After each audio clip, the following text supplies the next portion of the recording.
Hello friends, welcome back to my channel. കഴിഞ്ഞ വീഡിയോയിൽ നമ്മൾ ഡബിൾ സ്റ്റാൻഡ് സ്റ്റെയിൻ സ്റ്റിച്ചാണ് ചെയ്തത്. കാണാത്തവർ എന്തായാലും പോയി കാണണേ. എന്ന് ചെയ്യാൻ പോകുന്നത് ഓവർലാപ്ഡ് ചെയിൻ സ്റ്റിച്ചാണ്. അതിനുവേണ്ടി ഞാനിവിടെ സെറി ത്രെഡും സിൽക്ക് ത്രെഡും എടുത്തിട്ടുണ്ട്.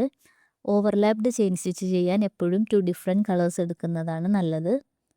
അപ്പോൾ ഫസ്റ്റ് ഒരു ലൈൻ ചെയിൻ സ്റ്റിച്ച് കൊടുക്കുകയാണ് സെറി ത്രെഡ് വെച്ചിട്ട്. ഓവർലാപ്ഡ് ചെയിൻ സ്റ്റിച്ച് കൊടുക്കുമ്പോൾ എല്ലാ ചെയിൻസും സെയിം സൈസ് ആയിരിക്കാൻ ശ്രദ്ധിക്കണേ. എന്നാലേ ഈ ഒരു സ്റ്റിച്ച് ഭംഗിയിൽ വരുള്ളൂ. നമ്മൾ ഓൾറെഡി ചെയ്തു വെച്ചിരിക്കുന്ന ആ ഒരു സെറി ലൈനിൻ്റെ കുറച്ച് പുറകിൽ നിന്ന് വേണം ഫസ്റ്റ് ചെയിൻ സ്റ്റാർട്ട് ചെയ്യാൻ. എന്നിട്ട് സെറി ത്രെഡ് വെച്ച് ചെയ്തിരിക്കുന്ന ഫസ്റ്റ് ചെയിനിൻ്റെ മിഡിലിൽ വേണം നീഡിൽ കുത്താൻ. കണ്ടോ? ഈ ഒരു രീതിയിൽ കംപ്ലീറ്റ് ചെയ്തെടുക്കാം.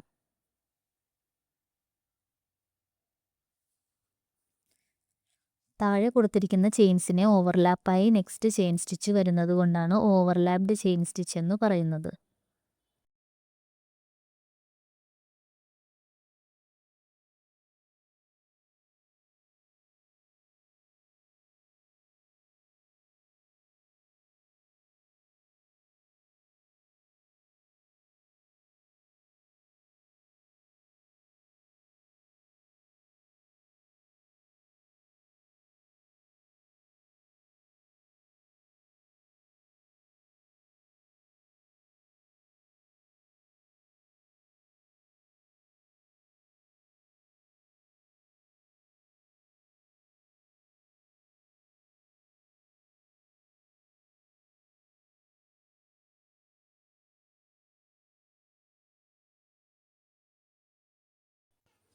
നെക്സ്റ്റ് 2 കളർ സിൽക്ക് ത്രെഡ് വെച്ച് ചെയ്തു നോക്കാം.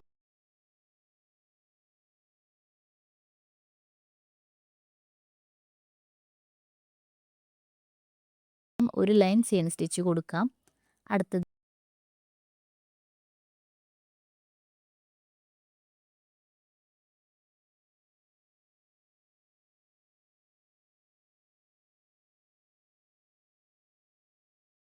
ഞാൻ യെല്ലോ കളർ സിൽക്ക് ത്രെഡാണ് എടുക്കുന്നത്. അതും സെയിം പ്രൊസീജിയറിൽ ചെയ്യാം. ഈ ഒരു സ്റ്റിച്ചിന് സെയിം കളർ ത്രെഡ് എടുത്താൽ നമുക്കതിൻ്റെ ഡിഫറൻസ് അറിയില്ല. കോൺട്രാസ്റ്റ് കളേഴ്സ് കൊടുത്താൽ നല്ല ഭംഗിയിൽ ചെയ്തെടുക്കാൻ പറ്റും. ഇപ്പോൾ നമുക്ക് ബീഡ്സ് ഒന്നും കൊടുക്കാതെ ത്രെഡ് വെച്ചിട്ട് എന്തെങ്കിലും ഡിസൈൻസ് ഒക്കെ ചെയ്യണമെങ്കിൽ ഈ ഒരു സ്റ്റിച്ച് നല്ല യൂസ്ഫുള്ളാണ് കേട്ടോ.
ഇതും ഡിഫറെൻറ്റ് ഷേപ്സിൽ ചെയ്ത് പഠിക്കാം.